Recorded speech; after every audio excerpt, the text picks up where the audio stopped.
नमस्कार, आप लाइव स्ट्रीज देख रहे हैं। मैं हूं आपके साथ रोहित वर्मा। देखिए, बिहार कैबिनेट की बैठक खत्म हो गई। देखिए, बिहार में कैबिनेट का विस्तार भी हुआ और कैबिनेट विस्तार के बाद कैबिनेट का ब्रीफिंग जो है वो कार्यक्रम किया गया और इस बीच कुल 108 एजेंडों पर नीतीश कैबिनेट ने मुहर लगाया है। एनडीए की सरकार में नीतीश कुमार ने अपने गृह जिले में बड़ा तोहफा दिया है। साथ ही साथ सरकारी कर्मचारियों के लिए पिटारा नीतीश कुमार ने खोल दिया है। पटना के मोनोलिक स्टेडियम को लेकर खूब किरकिरी हुई थी जब रणजी ट्रॉफी और मैच खेलने के लिए देश के कई बड़े खिलाड़ी पटना आए थे। अब इस बीच बड़ा फैसला स्टेडियम को निर्माण के लिए, साथ ही साथ गृह जिले जो है नालंदा के राजगीर में एयरपोर्ट से लेकर भागलपुर में भी एयरपोर्ट अब खुलने वाला है, बनने वाला है। क्या कुछ कह रहे हैं बिहार कैबिनेट के अपर मुख्य सचिव सिद्धार्थ, जरा सुनिए। नमस्कार। आज मंत्रिपरिषद में 108 एजेंडा पर निर्णय हुआ है और इस संबंध में सबसे महत्वपूर्ण एजेंडे पहले मैं दूंगा। मंत्रिपरिषद में सबसे पहले राज्य सरकार ने अपने उद्योग विभाग ने बिहार निर्यात प्रोत्साहन नीति 2024 की घोषणा की है।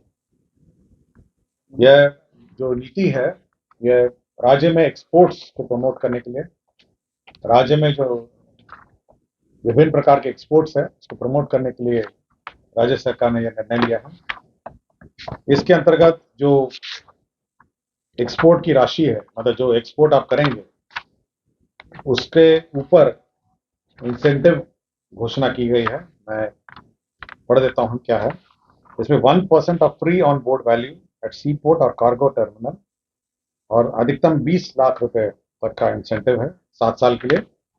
और यदि 1% additional free on board value है 10 लाख तक, यदि एक्सपोर्टर जो है पिछले साल के तुलना में 50% अधिक एक्सपोर्ट अचीव करता है। तो ये एक बहुत महत्वपूर्ण निर्णय है।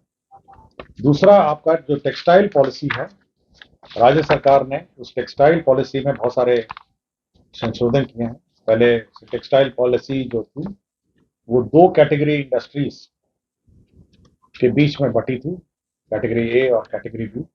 अब उस दोनों जो इंडस्ट्रियल कैटेगरीज हैं उन दोनों को मर्ज कर दिया गया है। साथ ही साथ जो अधिकतम सीमा थी आपके सब्सिडी की, वो पहले कैप थी, उस सीमा को हटा दिया गया है। साथ ही साथ 7 साल के लिए सब्सिडी अब अनुमान्य है। तो ये सारे महत्वपूर्ण 2 पॉलिसीज हैं जिस पर राज्य सरकार ने निर्णय लिया है। इसके अतिरिक्त जो महत्वपूर्ण पॉलिसी निर्णय है, राज्य सरकार ने 2 नए एयरपोर्ट निर्माण का निर्णय लिया है। एक भागलपुर एयरपोर्ट का निर्माण करने का निर्णय लिया, नया एयरपोर्ट, और दूसरा राजगीर में एक नया एयरपोर्ट। तो ये 6000 फीट का रनवे होगा। वर्तमान में भागलपुर सिटी में रनवे जो है शहर के बीचों बीच आ गया और इस कारण से कोई कमर्शियल विमान जो है अब संचालित नहीं होते। तो इस संबंध में राज्य सरकार ने एक नया एयरपोर्ट भागलपुर में निर्माण का निर्णय लिया है। भागलपुर टाउन का वो बिल्कुल भागलपुर के टाउन के निकट है। ऑलरेडी अभी जमीन अभी चयन है, अभी तो उसका गुण दोष की समीक्षा की जा रही है, लेकिन ऑलरेडी प्रिलिमिनरी सर्वे हो चुके हैं। तो कैबिनेट ने सैद्धांतिक निर्णय लिया है कि भागलपुर में अब एक नया एयरपोर्ट बनेगा और जो पुराना एयरपोर्ट है उसको अन्य उपयोग में लाया जाएगा। राजगीर में भी एक नया एयरपोर्ट बनेगा क्योंकि राजगीर में बहुत सारी नई संस्थाएं आ गई हैं और इस कारण से वहां पर जो एयरपोर्ट की अब आवश्यकता हो गई है। तो यह एक महत्वपूर्ण निर्णय लिया है। जल संसाधन विभाग ने बहुत सारे 2-3 महत्वपूर्ण निर्णय लिए हैं।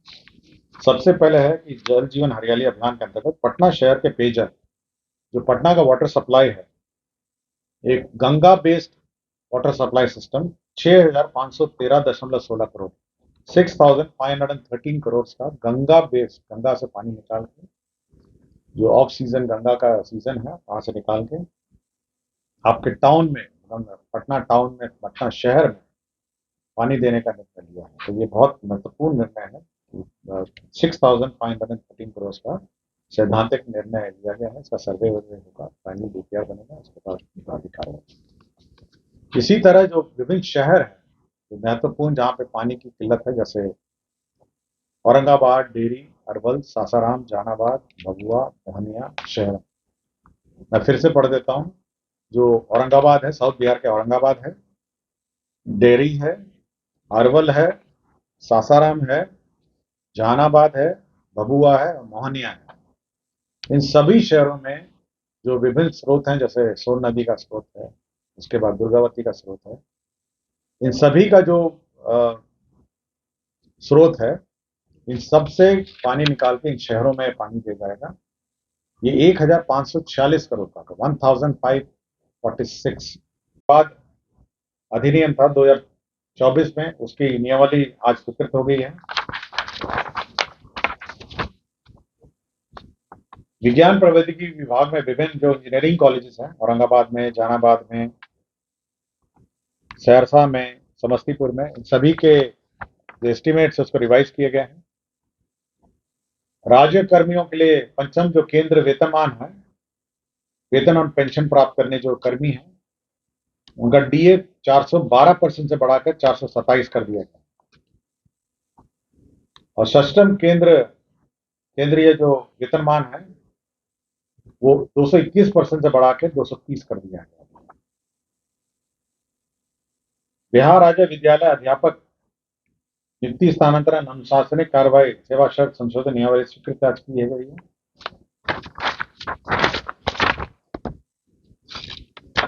और बिहार राज्य विद्यालय अध्यापक नियुक्ति, स्थानांतरण, अनुशासनिक कार्रवाई, सेवा शर्त के अंतर्गत नए पद 11,039 पद नए सृजित किए गए। अखिल भारतीय एम्स पटना जैसे आपको जानकारी होगा, वहां पे 216 शैय्या डॉर्मेट्री एवं 32 निजी कमरे का निर्माण सरकार कराएगी और इसमें 14 करोड़ 50 लाख रुपए लगेंगे और इसका संचालन जो है एम्स पटना के द्वारा माध्यम से ही कराया जाएगा। निर्माण सरकार करेगी, लेकिन एम्स पटना द्वारा इसका संचालन कराया जाएगा। राज्य में अधिप्राप्ति कार्य हेतु संलग्न जो सरकारी संस्थाएं हैं, पैक्स और व्यापार मंडल हैं, उसमें जो राज्य खाद्य जो सीएमआर के मात्रा के आधार पर 20 रुपए प्रति क्विंटल की दर से प्रबंधकीय अनुदान जो मैनेजमेंट सपोर्ट मिलता है 20 रुपए भुगतान किया जाएगा। बिहार में जो जेल में जो हमारे कैदी हैं जो सश्रम कारावास करते हैं, उनका जो मानदेय है, जो मजदूरी मिलती है उनको जेल के अंदर काम करने का, उसमें राज्य में जो न्यूनतम मजदूरी बढ़ गई है, उसी अनुपात में उनका मानदेय भी और उनकी मजदूरी भी बढ़ गई है।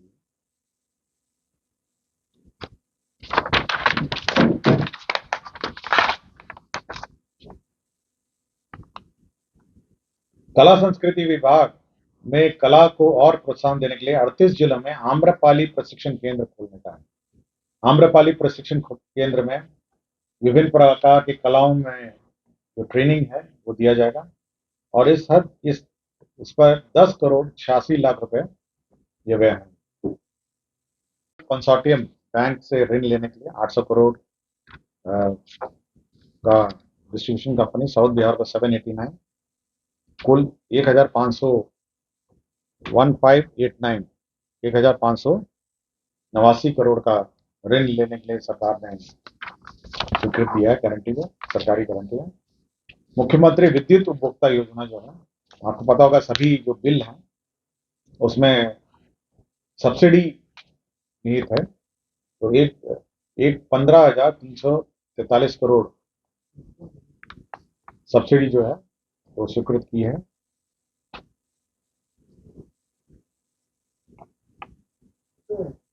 कला संस्कृति विभाग में जो म्यूजियम के संचालन है उसके लिए पद सृजित किए हैं, कुल 34 पद सृजित किए हैं। एनसीसी का जो भत्ता है, एनसीसी की जो भत्ता होता है, जो नाश्ता के लिए और अल्पाहार का जो पैसा है उसको बढ़ाया गया है।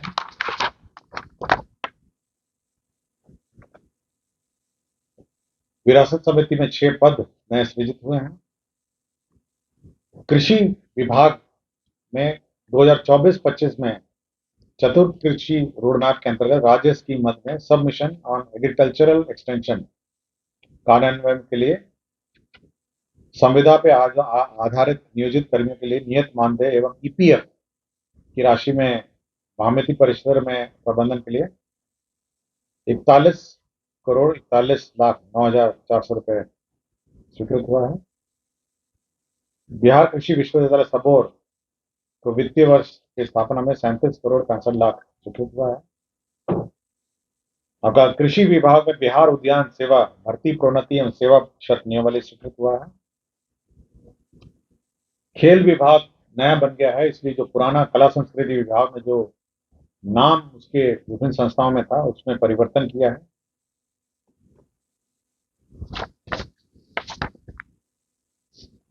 जल संसाधन विभाग में सिकरना दाया तटबंध निर्माण प्राकृतिक राशि 239,63,00,000 रुपए की योजना स्वीकृत की है। बिहार राज्य अंतर्गत दरभंगा प्रमंडल हेतु एकीकृत जल संसाधन प्रबंधन योजना तथा कमला सिंचाई परियोजना एवं पश्चिम कोसी नहर परियोजना के विस्तारीकरण, नवीकरण और आधुनिकीकरण के लिए जो डीपीआर बनना है उसके लिए 34,50,00,000 रुपए स्वीकृत हुए हैं। जल संसाधन के पश्चिम चंपारण जिला अंतर्गत मसान नदी के बाएं एवं दाएं तट पर संबद्ध कार्य के लिए 214 करोड़ स्वीकृत हुआ है। जल संसाधन विभाग का ही बिहार भूभाग अंतर्गत उत्तर कोयल जलाशय योजना के अवशेष कार्य को पूरा करने के लिए 1,367 करोड़ स्वीकृत हुआ है। जल संसाधन का ही सारण तटबंध 80 से किलोमीटर 120 किलोमीटर के बीच में पुनर्स्थापन कार्यक्रम 124 करोड़ 11 लाख का स्वीकृत हुआ है। तिरहुत मुख्य नहर में भी प्राकृतिक राशि 81 करोड़ 2 लाख 81 करोड़ की योजना स्वीकृत हुई है। पथ निर्माण विभाग में विभिन्न योजनाएं स्वीकृत हुई है, मैंने आपको सूची ये उपलब्ध करा दी गई है।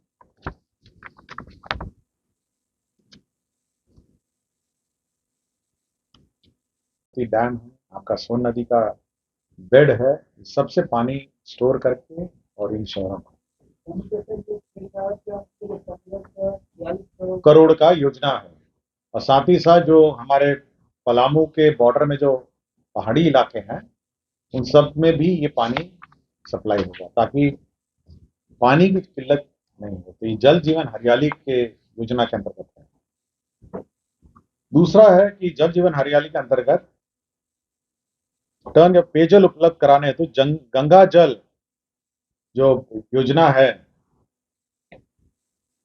यह मधुबन जलाशय, जो मधुबन जलाशय है, तो मधुबन जलाशय का भी अब निर्माण होगा और जो गंगा वाटर जो अभी वर्तमान में सप्लाई हो रही है और वहां पर स्टोर होगा ये गंगा मधुबन जलाशय।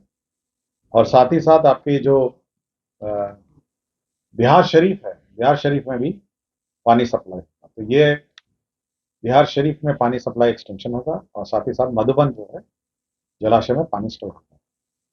जल संसाधन विभाग द्वारा भागलपुर में सुल्तानगंज का घाट बनाने का निर्णय लिया है, रिवर फ्रंट।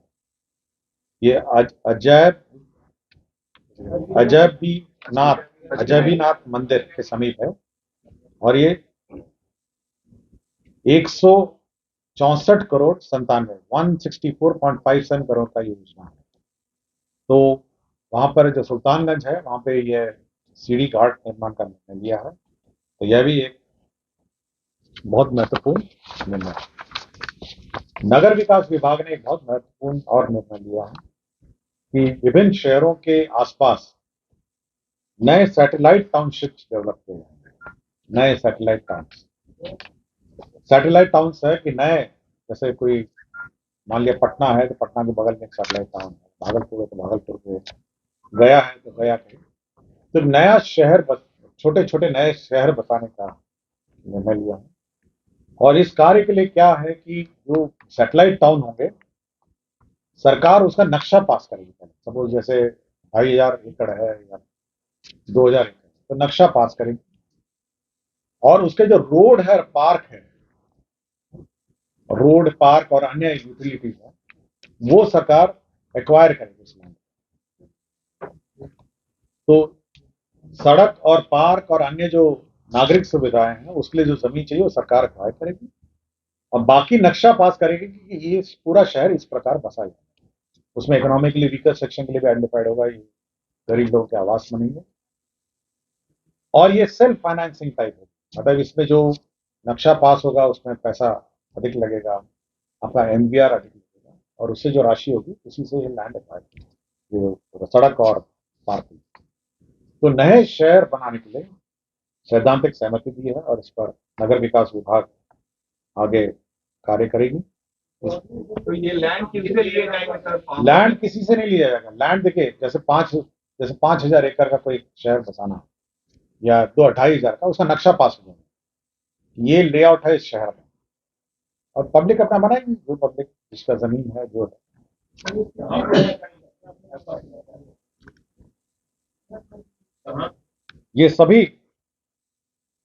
ये सभी प्रमुख शहर हैं, जो जितने प्रमुख शहर हैं। हाँ, जैसे डिविजनल हेडक्वार्टर है, प्रमुख शहर है, जो मेन प्रमुख शहर है उसमें छोटा छोटा नया टाउनशिप है। सरकार नक्शा पास करेगी, भाई ये नक्शा होगा शहर में, और क्योंकि रोड किसी पब्लिक का ही होगा, आ जाएगा, रोड बनाएगा और पार्क बनाएगा तो पब्लिक आ जाएगा। तो वो रोड जो है वो सरकार एक्वायर करेगी और पार्क के लिए जमीन एक्वायर करेगी और एक प्लान सिटी होगा और जिसकी जमीन होगी वो अपना नक्शा पास कराएगा, बिल्डिंग बनाएगा या बिल्डर को देगा, जैसे ही उसकी इच्छा। लेकिन उसका फिर एमवीआर भी बढ़ जाएगा, उसका रजिस्ट्रेशन चार्ज बढ़ जाएगा, उसी का जैसे जैसे अन्य विकसित शहर। सरकार ने जो नदी में जो वेस्ट वाटर है उसको डिस्चार्ज के लिए जो बायो रेमेडिएशन मेथड है उसको स्वच्छ शुद्ध करने के लिए सरकार ने 474 करोड़ की योजना पास की है ताकि गंगा नदी और महत्वपूर्ण नदियां प्रदूषित नहीं।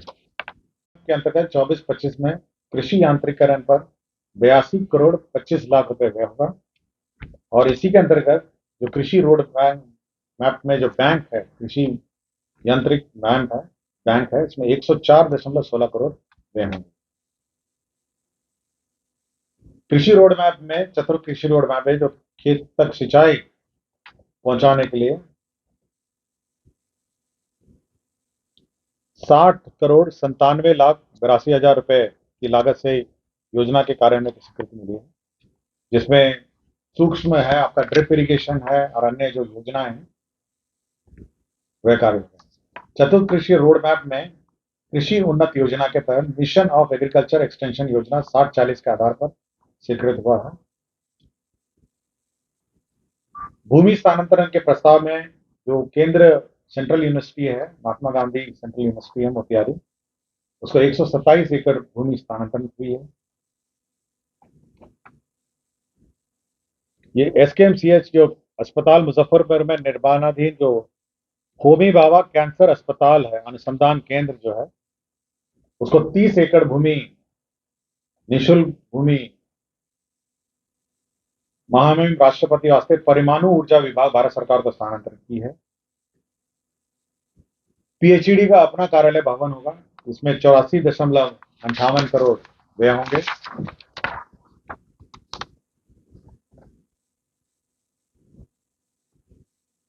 पशु एवं मत्स्य संसाधन विभाग में राष्ट्रीय कृषि विकास योजना के अंतर्गत 60-40 के हिसाब से जो 40 पशु चिकित्सालय हैं उसका मॉडल एस्टिमेट रिवाइज किया गया है।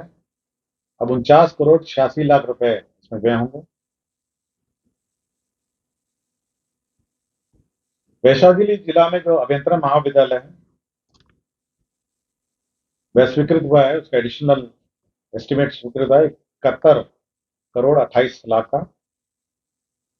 नगर विकास एवं आवास विभाग में बिहार नगर प्रबंधक संवर्ग नियमावली 2024 स्वीकृत हुई है।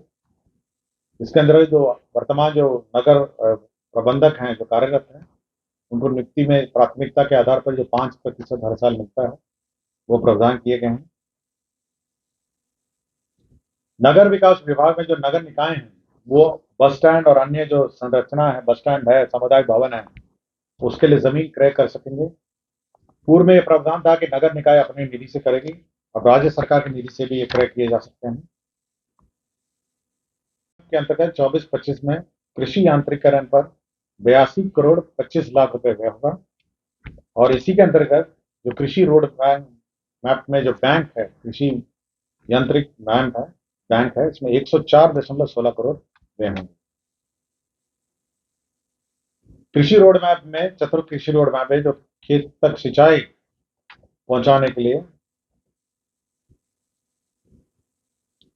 60 करोड़ 97 लाख 82 हजार रुपए की लागत से योजना के कार्यान्वयन की स्वीकृति मिली है, जिसमें सूक्ष्म है, आपका ड्रिप इरिगेशन है और अन्य जो योजनाएं हैं वह कार्य है।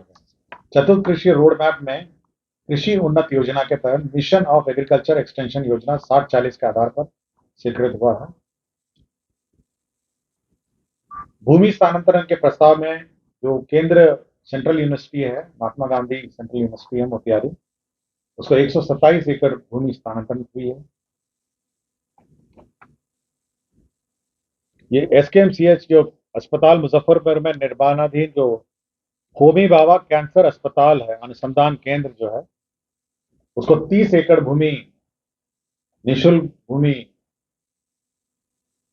महामहिम राष्ट्रपति वास्ते परमाणु ऊर्जा विभाग भारत सरकार को स्थानांतरित की है।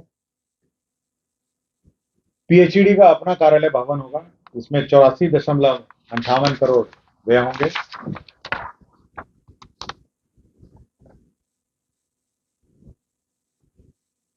पशु एवं मत्स्य संसाधन विभाग में राष्ट्रीय कृषि विकास योजना के अंतर्गत 60-40 के हिसाब से जो 40 पशु चिकित्सालय हैं उसका मॉडल एस्टिमेट रिवाइज किया गया है। अब 49 करोड़ 86 लाख रुपए इसमें व्यय होंगे। वैशाली जिला में जो अभियंत्रण महाविद्यालय है वह स्वीकृत हुआ है, उसका एडिशनल एस्टिमेट स्वीकृत हुआ है 71 करोड़ 28 लाख का। नगर विकास एवं आवास विभाग में बिहार नगर प्रबंधक संवर्ग नियमावली 2024 स्वीकृत हुई है।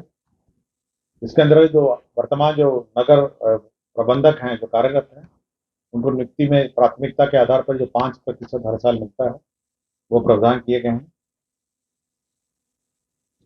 नगर विकास विभाग में जो नगर निकाय हैं वो बस स्टैंड और अन्य जो संरचना है, बस स्टैंड है, सामुदायिक भवन है, उसके लिए जमीन क्रय कर सकेंगे।